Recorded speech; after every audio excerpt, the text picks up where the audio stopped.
Welcome to the Divergent Files Podcast.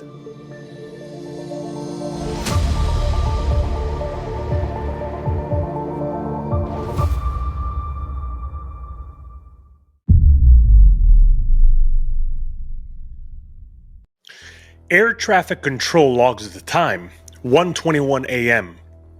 Malaysia Airlines Flight 370, a Boeing 777 carrying 239 passengers, is somewhere over the South China Sea. The weather is clear. The flight is normal. And then the aircraft vanishes. No warning, no distress call. 1 second, it's there, and the next, it's gone. Minutes turn to hours. The plane doesn't land in Beijing. No one can reach the pilots. Families are waiting at the airport, watching arrival boards that never update. By morning, officials confirm the unthinkable. Flight 370 is missing. Then the calls started. A father waiting at the airport dialed his son's number over and over, refusing to believe the silence. A mother in Beijing called her daughter's phone dozens of times, only to hear it ring. Not voicemail, not dead, ringing. For days after the disappearance, family members reported the same thing. Their loved one's phones still rang when called. No one picked up, no one answered, but the signal was there, until suddenly it wasn't. What does that mean? No one knows. But for those families, it wasn't just the loss that haunted them. It was the idea that for a brief time, someone or something still had those phones. And that's when the world realized this wasn't just a missing plane. This was a mystery that defied everything we knew about aviation, technology, and reality itself. But what happens next only deepens the mystery. Because this isn't just a missing plane, it's a ghost flight that kept moving. A search that spiraled into the most expensive investigation in aviation history. And a case so unsolvable, some believe we may never be allowed to know the full truth. March 8th, 2014, a Boeing 777, one of the safest aircraft ever designed, vanishes. No explosion, no distress call, no debris. Gone. And here's where things get impossible. For 6 more hours, the plane keeps flying, unseen, unheard, moving like a ghost across the sky. And then, silence. No wreckage is found. No bodies. No answers. A modern airliner carrying 239 people disappears into thin air. This shouldn't be possible. Yet, the world watched as search teams scoured the planet, satellites traced impossible paths, and governments scrambled to explain what should have been unexplainable. And then came the theories. Was it hijacked? Was it a cover-up? Was something far stranger at play? But here's the part that no one wants to talk about. This isn't just about a missing plane. This is a story about the cracks in reality itself. Because Flight MH370 didn't just disappear, it was erased. A Boeing 777 sits on the tarmac of Kuala Lumpur International Airport, bathed in artificial light. The engines hum, passengers settle into their seats, and the routine checklists are completed in the cockpit. This is Malaysia Airlines Flight MH370, a standard red-eye service bound for Beijing. Nothing about this departure is unusual, not yet. The pilot in command is Captain Zahari Ahmad Shah, a seasoned pilot with over 18,000 flight hours to his name. His first officer, Farik Abdul Hamid, is younger, only 27 years old, but in the early stages of a promising career. They exchange standard communications with air traffic control, confirming their ascent to cruising altitude. For the passengers, it's just another night in the sky. Some sleep, some read, some stare out at the endless black void beyond their windows. None of them know that they are minutes away from becoming part of one of the greatest unsolved mysteries of the modern era. At 1:19 a.m., the final words are transmitted from the cockpit as the aircraft prepares to enter Vietnamese airspace. The air traffic controller in Kuala Lumpur signs off.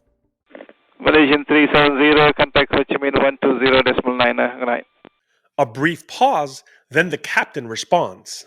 Good night, Malaysian 370. It is the last confirmed communication from flight MH370. Minutes later, something happens. The aircraft veers off course, not slightly, not due to turbulence, but a deliberate calculated turn. The transponder, which broadcasts the plane's position, shuts off. The aircraft vanishes from civilian radar.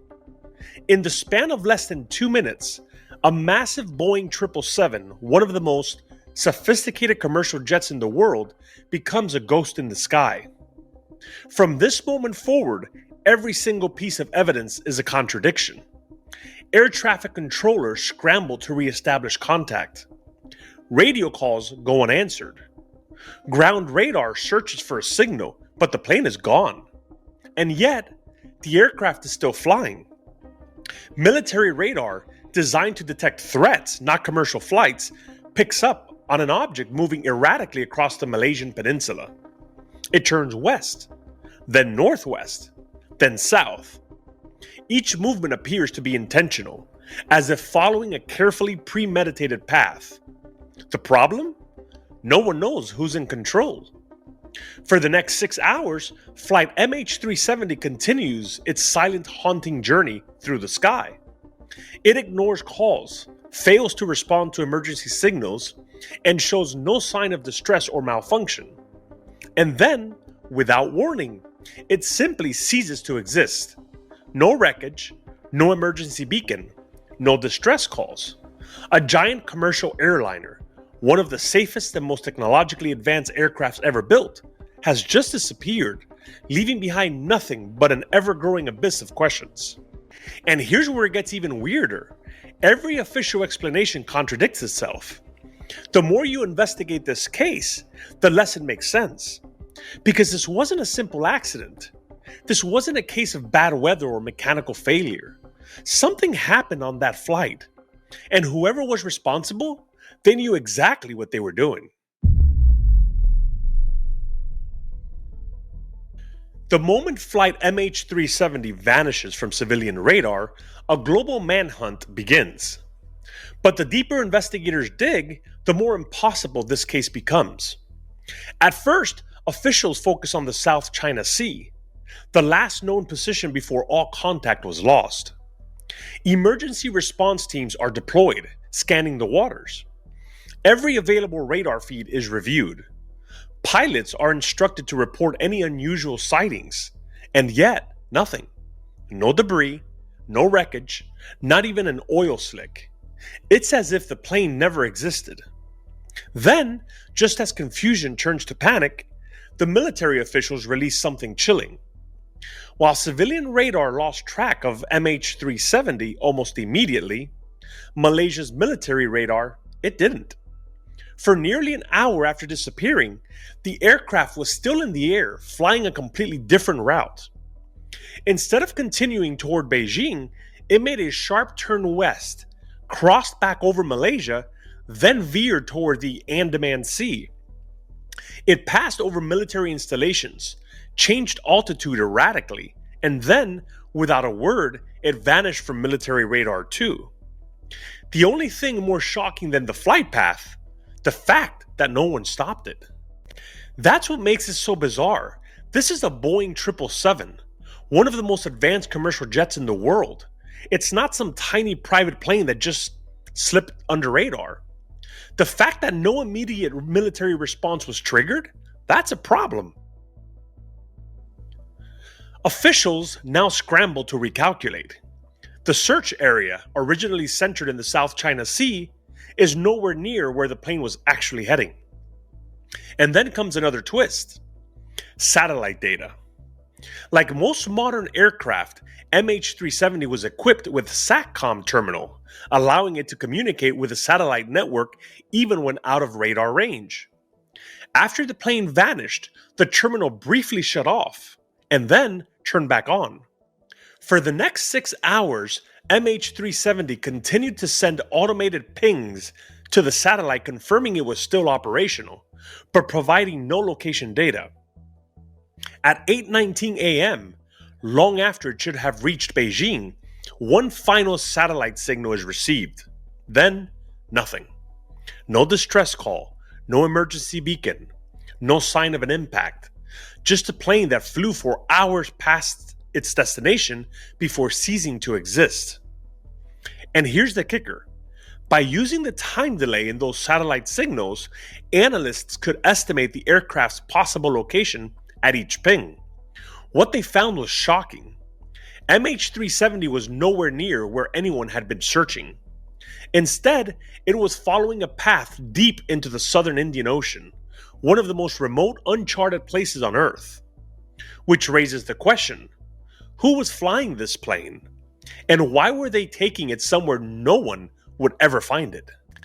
Either way, here's what we now know for sure. Flight MH370 didn't crash immediately after losing contact. Someone or something was guiding it. The only question is, toward what? The disappearance of Malaysia Airlines Flight MH370 triggered the most expensive and exhaustive search effort in aviation history. But despite years of scanning the ocean, analyzing satellite data, and deploying some of the most advanced technology in the world, nothing. Not a single confirmed sighting, no distress signals, no black box, no bodies, just gone. The initial search began where MH370 was last seen on radar over the South China Sea, but as the days dragged on, it became clear that no wreckage was there.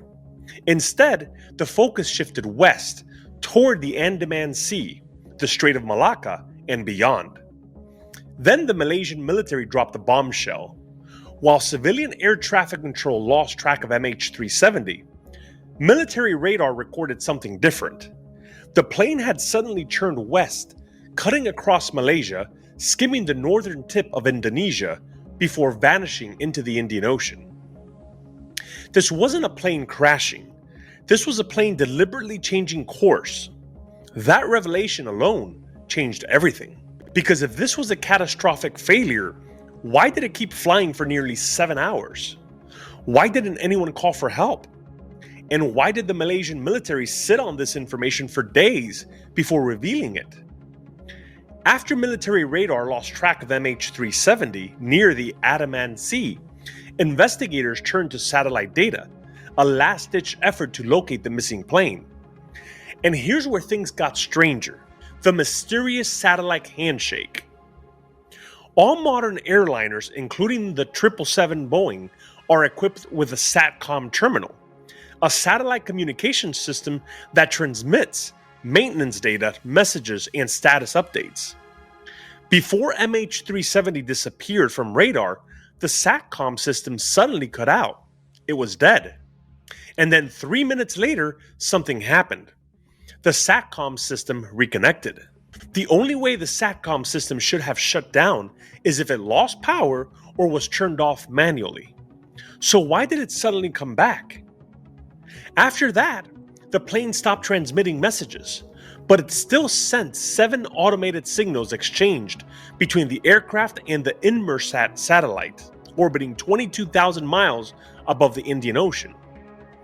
These pings didn't contain GPS coordinates, but they did reveal something critical. The plane was still flying for at least 6 more hours. Using the timing of these signals, investigators calculated 7 possible locations along a trajectory stretching from Central Asia to the deep southern Indian Ocean.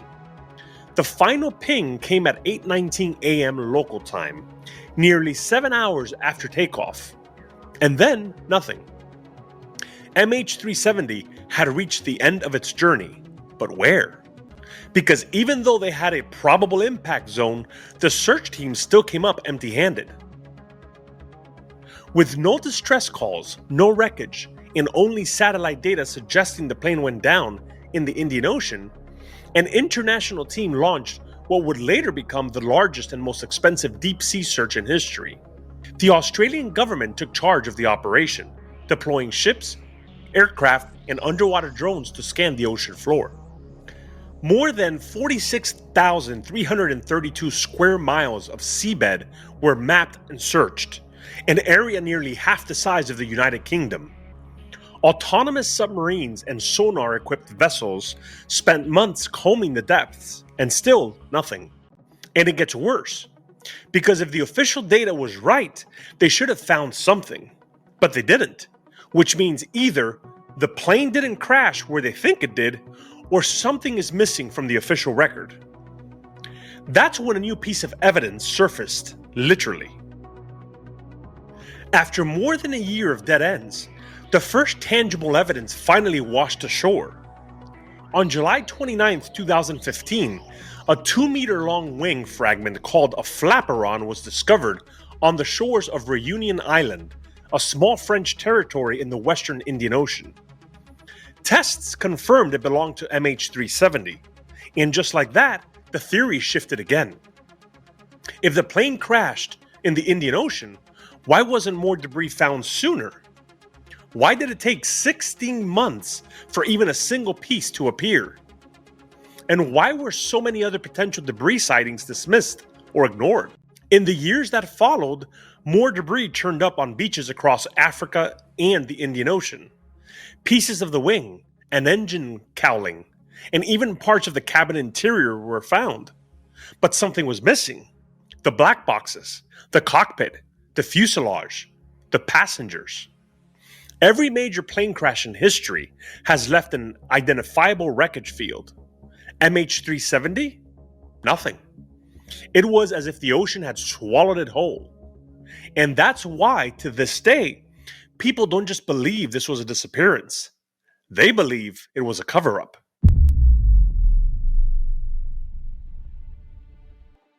Every missing plane has passengers. Every case has names. But Flight MH370? It wasn't just a list of travelers. It was a collection of stories, connections, and unanswered questions. There were 227 passengers and 12 crew members on board. People from 14 different countries, all bound for Beijing. Business professionals, families, tourists. But as investigators combed through the manifest, some names stood out more than others. 2 passengers in particular raised immediate alarms. When their passports were checked, something was off. They were stolen. Not misplaced, not expired, stolen. In the wake of 9/11, that kind of red flag doesn't just get overlooked. The 2 men carrying them, young Iranians seeking asylum, were investigated as potential hijackers. But according to authorities, they weren't linked to any terrorist organizations. They weren't carrying weapons. And in the end, they were dismissed. But here's the problem. If these men weren't the threat, why were they on board with stolen passports?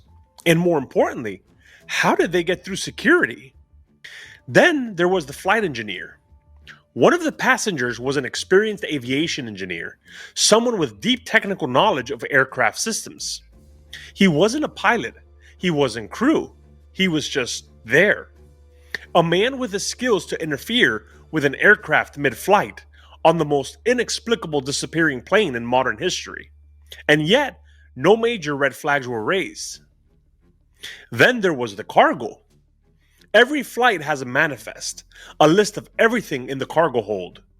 Most of it was routine, but buried in the records, a shipment of lithium-ion batteries. Doesn't sound like much, right? But if you know aviation disasters, you know this is a major problem. UPS Flight 6 in 2010, a fire caused by lithium-ion batteries took down a 747. Malaysia Airlines Flight 991 in 2011. Another fire, another aircraft lost to burning batteries. Swiss Air Flight 111 in 1998. Electrical failure led to a fire in the cockpit, knocking out crucial systems. So was Flight 370 another fire in the cargo hold disaster? Here's where it gets strange. A fire like that would have taken down the plane quickly. there wouldn't have been time for intentional turns, silent hours of flying, or satellite reconnections. So either the fire theory is wrong, or something even more bizarre happened on board. But the biggest name of all wasn't in the cabin, it was in the cockpit. Captain Zahari Ahmad Shah, a 53-year-old veteran pilot with 18,000 flight hours. Respected, experienced, passionate about aviation. A man who had spent 3 decades in the skies. And yet, within days of the disappearance, he wasn't just a victim, he was a suspect. Because what they found in his home raised more questions than answers. Captain Zahari Ahmad Shah wasn't just a pilot, he was a senior captain, a flight instructor, in one of Malaysia Airlines' most experienced pilots. He had flown for over 30 years and logged more than 18,000 flight hours. By all accounts, he was a model professional. So why did investigators turn their attention to him so quickly? Days after the disappearance, authorities searched his home. What they found was disturbing: a personal flight simulator. Not unusual for a pilot, but when forensic experts dug through his hard drive, they found a deleted flight path, a path eerily similar to MH370's final trajectory, a long route over the Indian Ocean, ending in the middle of nowhere. The same scenario that investigators later determined was most likely what happened to the real flight MH370. Coincidence? Or premeditation? But at the same time, pilots run all kinds of simulations. It's not like he labeled it Flight 370 Disaster Prep. And if this was really a test run, why keep the files at all? At first, the Malaysian government downplayed the discovery. They insisted the simulation data proved nothing, that the flight path was incomplete and possibly from separate sessions. But leaked classified documents revealed something else. It wasn't just a theory. The deleted route was real, and it wasn't the only red flag. Last transmission irregularity also caused some eyebrows to raise. Zahari's final transmission? Goodnight Malaysian 370. It was missing a crucial phrase. Normally, pilots repeat their assigned frequency. Zahari did it earlier in the flight, but not on this final call. No distress call. If the plane was in trouble, why no emergency signal? Even with an electrical fire, there are backup systems. Even with depressurization, there are seconds to react. But there was nothing. Then the silent cockpit. When the SATCOM system came back online 3 minutes after disappearing from radar, someone had to have manually restored power. That means someone in the cockpit was still in control. And then there's the biggest mystery of all. Why did Zahari's plane take a final turn over his hometown? As Flight 370 veered off course, it passed directly over Penang Island, his birthplace. Some investigators believe it was a final goodbye, a symbolic moment before vanishing into the unknown. But here's where the theory gets shaky. No history of depression. Zahari had no documented mental health issues. No financial problems. His spending habits were normal. No signs of struggle. His coworkers, friends, and family described him as calm, professional, and dedicated. And here's something no one can explain. If this was a suicide mission, why fly for 6 more hours? Why not crash immediately? And if it wasn't Zahari, then we're left with an even bigger question. Who the hell else could have taken control?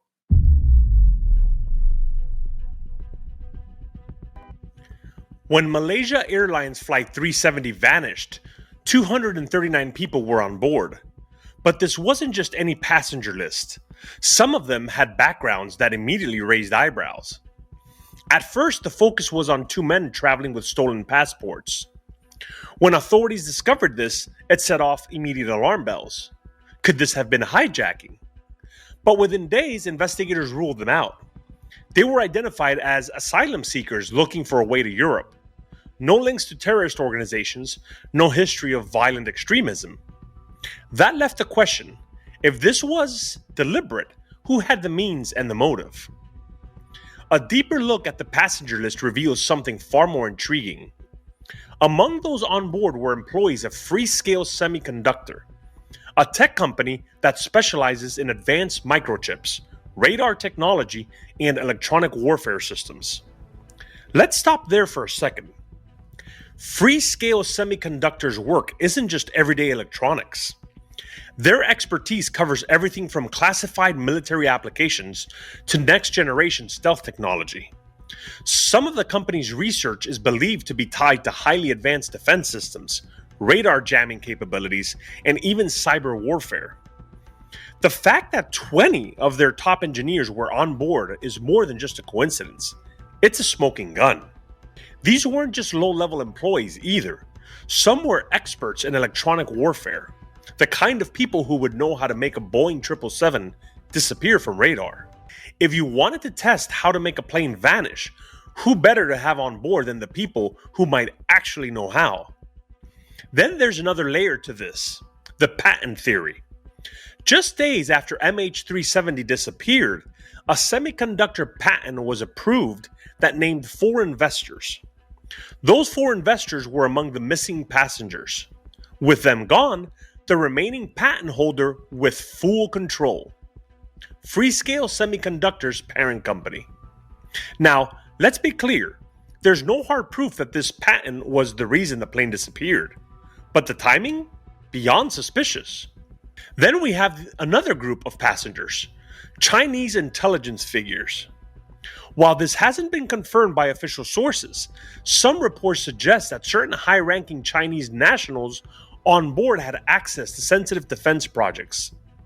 If this is true, it raises an entirely different theory. Was MH370 targeted because of who was on board? It's not just who was on the plane, but what they knew, what they were carrying, and who might have wanted them gone. And that brings us to the next question. If someone wanted this flight to disappear, who had the power to make that happen? Now that we know who was on board, the next question is who had the power to make them vanish? Because we're not talking about an ordinary crash. This was a full-scale disappearance. Think about it. Planes don't just drop off the map. Even if every system failed, modern aircraft are built with redundancy upon redundancy. If something catastrophic happened, debris would have been found immediately. But in this case, nothing. So let's break the theories down. Scenario 1, a hijacking. A classic theory. Maybe someone on board, a passenger, a crew member, or even an external hijacker took control of the plane. Problem is, the typical hallmarks of a hijacking weren't there. No distress call. Pilots are trained to squawk a hijack code in seconds. That didn't happen. No demands. If this was a traditional hijacking, where was the ransom? The political statement? The manifesto? Silence. No eyewitness accounts. In nearly all hijackings, at some point, the plane is seen or intercepted. But MH370? Gone without a trace. So unless this was a totally different kind of hijacking, one that involved more than just taking over the plane, we need to look elsewhere. Scenario 2, pilot involvement. The captain Zahari Ahmad Shah is often at the center of this theory. He was an experienced pilot with over 18,000 flight hours. He had a simulated flight path on his home flight simulator that eerily matched the route MH370 took. Some reports claim he had personal struggles before the flight, including rumors of marital problems and political tensions. But here's the issue. No solid evidence has ever tied him to a deliberate act. His mental health history was clean. No radical beliefs. No history of erratic behavior. The flight path on his simulator wasn't conclusive. It contained multiple saved locations, not necessarily a single pre-planned route. If this was premeditated, Zahari was either sloppy or the world's most unfortunate scapegoat. And that leads us to the most explosive theory. Scenario 3, a government or intelligence operation. Let's be blunt. If you wanted to make a commercial jet vanish completely off the grid, no distress signals, no radar footprint, only a handful of entities on Earth could pull that off. Military radar detected the plane turning west. That suggests a deliberate course change, not a random accident. The plane's transponders were manually turned off. That's not an accident either. Someone inside the cockpit had to do it. Satellite pings show the plane kept flying for 6 more hours. So whatever happened, it wasn't an immediate crash. Then there's the timing. The US and China were locked in a geopolitical chess game at the time. Several intelligence-linked passengers were on board. The plane's last known direction took it toward Diego Garcia, a highly classified US military base in the Indian Ocean. So let's ask the hard question. Some have questioned whether MH370 could have been intercepted. If so, was it because of who was on board, what they were carrying, or what they knew? And if this was a cover-up, who had the most to lose if the world found out? Scenario 4. A test of advanced technology. This one sounds like science fiction until you realize the military has been working on technology that could, theoretically, take control of an aircraft remotely. In 2007, Boeing patented a system for remote autopilot takeover designed to be used in cases of hijackings. Some suspect that MH370 was taken over remotely, but whether it was by a government, a private entity, or even an unknown technology is the real question. Here's the bottom line. No theory perfectly explains everything, but one thing is clear. This wasn't just a random accident. Someone, somewhere, knows what happened to MH370. And the fact that we're still asking these questions means they don't want us to know. If MH370 crashed, there should be debris, period. A plane doesn't just hit the ocean and vanish. Every major air disaster, Air France 447, Egypt Air 990, TWA 800, left behind a clear debris field. Wreckage was found within days or weeks. Yet with MH370, nothing surfaced for over a year. The ocean was scoured for 46,332 square miles. And even the most advanced search tech found nothing. That's not just unusual, that's impossible. So let's break down what was actually found and what doesn't add up. On July 29, 2015, almost a year and a half after MH370 vanished, a 2-meter-long metallic object washed up on Reunion Island, near Madagascar. It was a flaperon, part of an aircraft's wing. Experts confirmed it came from a Boeing 777. Serial numbers matched Malaysia Airlines. Barnacle growth patterns suggested it had been in the ocean for months. Sounds definitive, right? Except there's a problem. It was the only piece of wreckage found for over a year. There was no impact damage. A high-speed ocean crash should have shattered the flaperon. It was unusually intact. Compared to similar crash debris, this thing looked pristine. And then more debris showed up. Once the flaperon was found, 31 additional pieces of suspected wreckage washed up on beaches in Africa and the Indian Ocean. A door panel, a piece of the wing, a seat monitor casing. But here's the issue. Only 3 pieces were definitively linked to MH370. Everything else? Unidentifiable, missing serial numbers. No clear connection to the crash. And some wreckage showed signs of fire damage. That's odd considering the official narrative never included a fire. It's as almost like someone needed us to find something just enough to confirm the crash, but not enough to prove what actually happened. Investigators used oceanic drift models to explain how debris could end up thousands of miles from the search area. The idea? The plane crashed in the southern Indian Ocean. Currents carried the debris westward. A year later, it washes up in Africa. But here's the problem. No confirmed wreckage was ever found in the main search zone. If large parts of the plane drifted that far, why weren't smaller pieces like seat cushions or luggage found in greater numbers?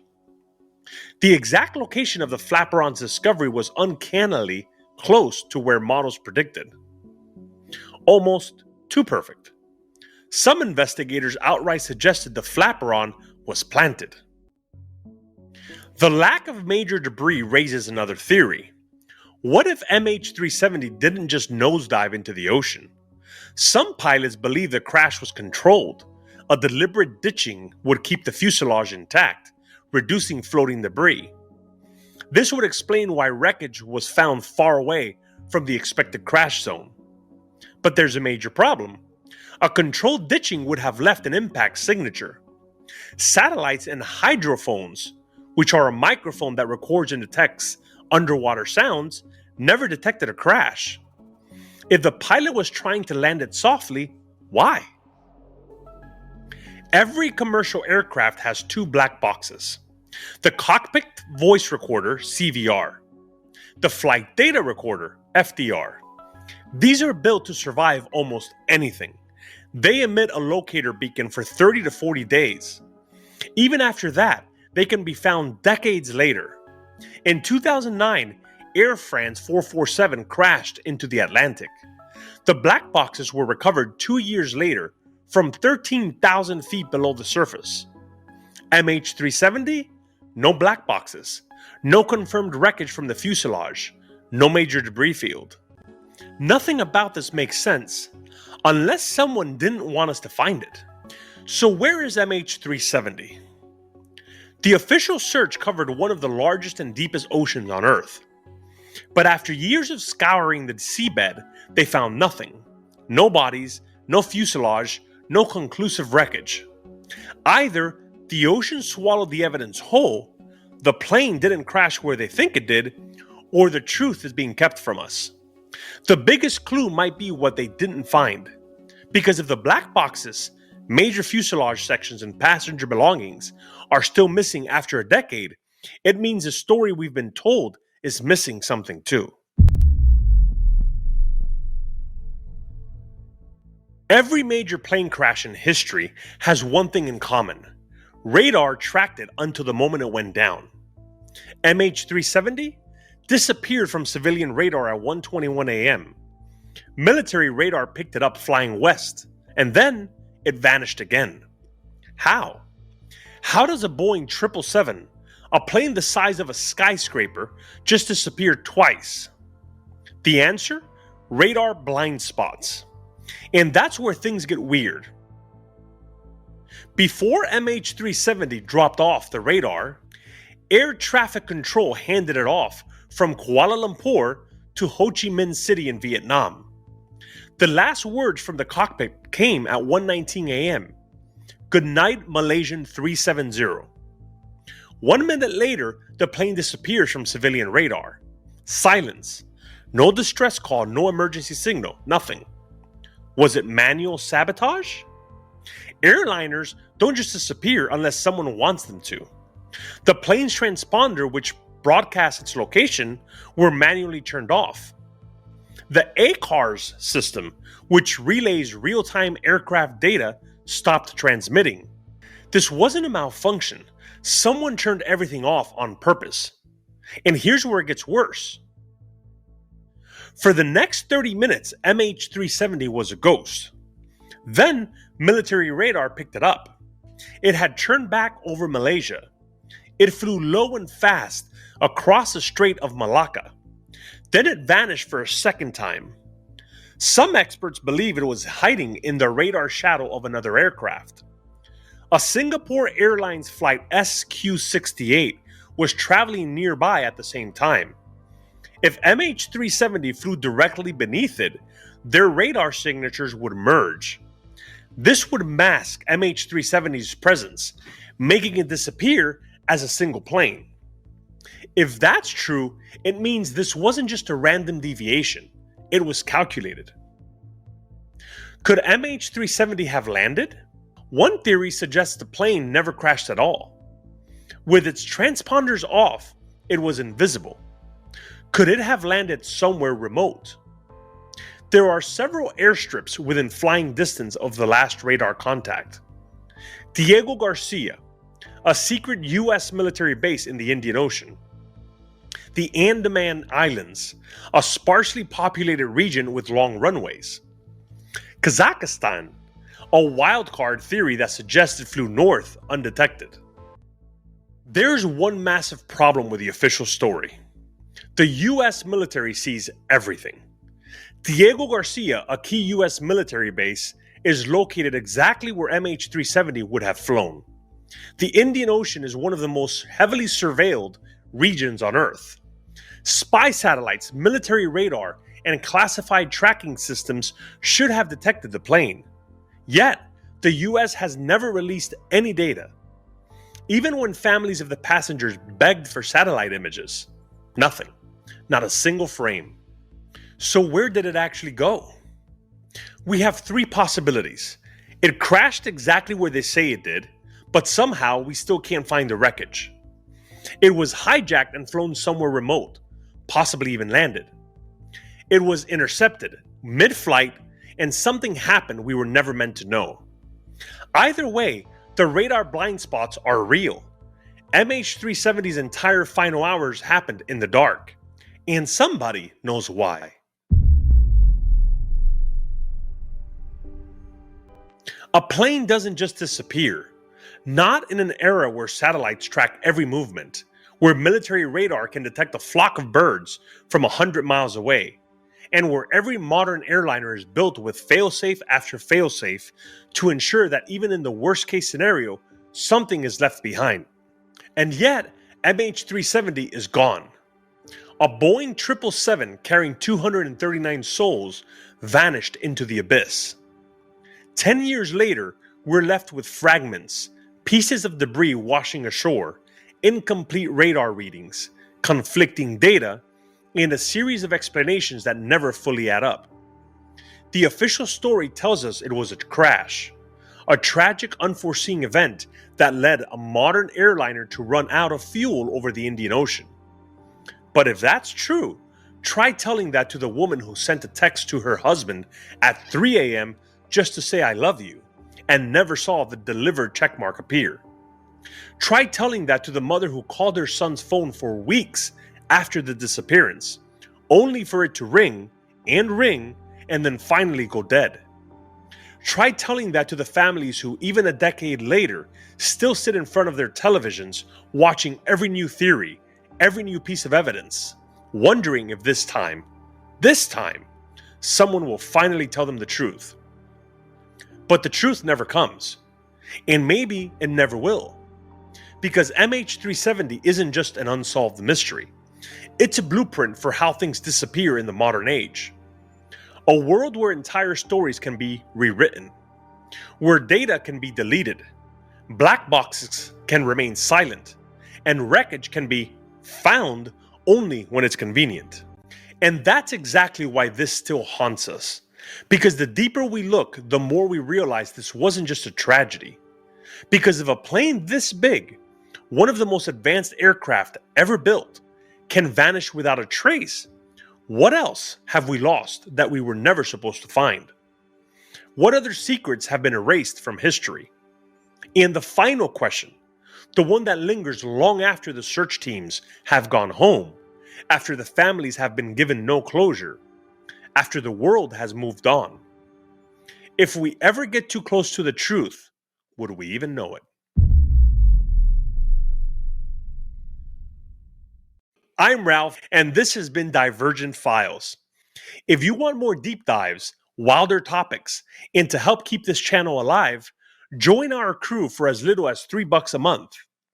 You'll get behind the scenes chaos, early access, and extended episodes, stuff too wild for the main channel. Head over to patreon.com/divergentfiles. The world is strange, the stories even crazier, and we're just here trying to make sense of it all. Thanks for showing up, sticking around, and being part of this wild experiment. Until next time, Stay curious, stay kind, and remember, you are truly appreciated.